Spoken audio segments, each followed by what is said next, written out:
Eh,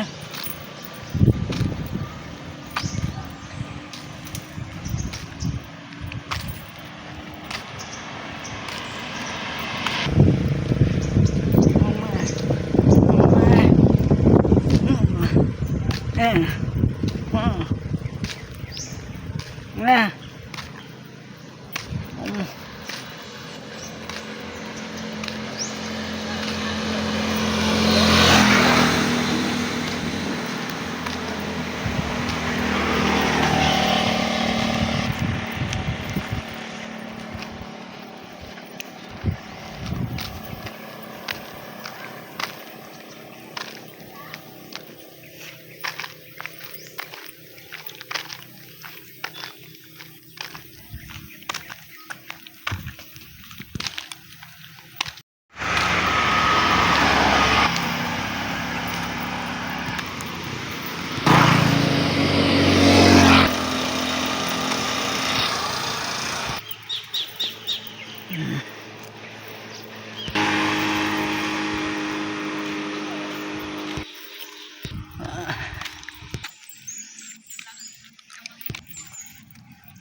Pinayuhan pa niya ako na dapat ay ipaalam ko rin sa pamilya ko na buntis ako.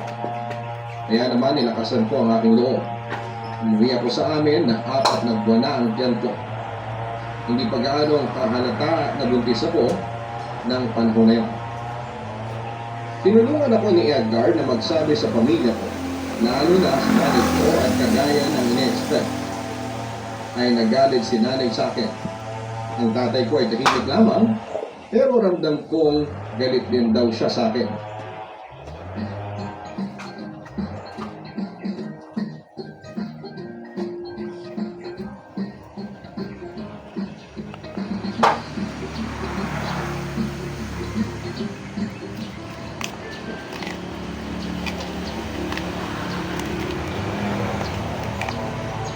I want to share with you LED touch light I bought from Lazada.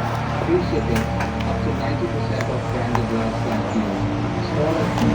Pero ramdam kong galit din daw siya sa akin. Paano na raw ang pag-aaral ng kapatid ko? Paano na raw ako makakatulong sa kanila gayong buntis na ako at magkakaroon na ng anak? Nasabihan pa nga ako ng sarili kong nanay na malandi ako at hindi marunong makinig sa mga sinasabi niya. Kahit sinabi ko na after kong mga anak ay magtatrabaho ulit ako at tutulungan ko pa rin sila ay hindi pa rin ko nakakuha ang galit nila sa akin. Alam ko na mali ako, pero ang mga salita ng nanay ko ay talagang dumurog sa puso ko, Papa Dudut. Sobra akong nasaktan sa mga sinabi niya sa akin. Kaya ang balak ko na doon muna sana ako sa amin habang buntis at sa mga anak ay hindi ko na itinuloy. Umalis din kami ni Edgar sa amin at bumalik sa aming apartment. Edgar, saan ako nito pwedeng tumira ng pansamantala nang may magbabantay sa akin? Hindi ako pwede rito sa apartment. Dapat ay may kasama ako para kung sakaling may mangyari sa akin ay meron kagad akong malalapitan. Ayoko sa amin kasi baka mastas lang ako sa mga sasabihin ni nanay sa akin. Ang nababahala kong sabi kay Edgar, mas mabuti pa siguro na doon ka muna sa probinsya namin. Kasama mo sina mama at mga kapatid ko sa bahay. Mas magiging kampante ako kung doon ka kasi maaalagaan ka ni mama ng mabuti. Ang sabi pa ni Edgar. Pero baka galit sila sa akin na ang nag-aalala kong wika. Hindi yun. Hindi ba nakausap mo na si mama sa cellphone? At ang sabi niya ay tanggap ka niya at ang magiging anak natin. Ang wika pa ni Edgar. Never ko pang nakilala ng personal ang nanay ni Edgar ng time na yon, kaya may kaba at takot ako papadudot. Pero dahil sa wala na kaming choice ay pumayag na lamang ako. Inihatid na kaagad ako ni Edgar sa probinsya nila at pinakilala niya ako sa pamilya niya. Naramdaman ko naman na mabait ang buong pamilya ni Edgar kaya kahit paano ay nakampante ako. Nasa mabuting kamay ako. Awit ang bubong ng bahay ni Edgar at sa wali ang dingding. Provincial Fields ang lugar nila dahil napakaraming malalawak na taniman ng palay at gulay sa paligid. Meron ding mataas na bundok. Ang sabi pa ni Edgar ay sariwang hangin sa kanila. Kaya makakabuti yon sa akin at sa bibi namin habang ako ay buntis. Iyon nga lang ay medyo malayo ang ospital. Kung may mga tricycle naman daw na pwedeng maghatid sa amin sa ospital sa tuwing may check-up ako. O kaya ay kapag manganganak na ako. Isang araw lang nararuan si Edgar at bumalik na siya sa lugar kung saan kami nagtatrabaho. Mula sa apartment ay lumipat si Edgar sa isang boarding house para mas makatipid siya. Kailangan kasi namin paghandaan ang aking panganak. Sa unang linggo ko sa piling ng pamilya ni Edgar ay nasabi ko na talagang mabait sila at hindi lang sila naging mabait sa akin dahil naroon si Edgar. Halos hindi nila ako pinapatulong sa mga gawaing bahay kahit na anong pilit ko. Alam kasi nila na masela ng aking pagbubuntis dahil sinabi yun ni Edgar bago niya ako iwanan sa kanyang pamilya. Sobrang masikaso ang nanay ni Edgar at palagi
Mama. Mama.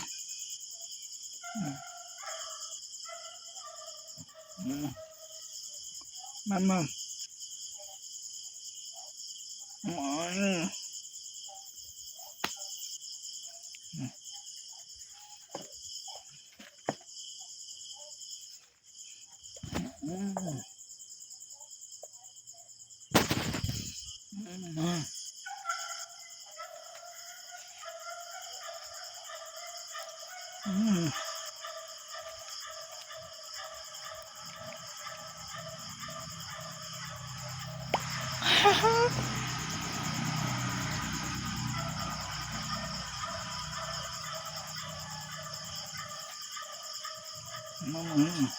Mama.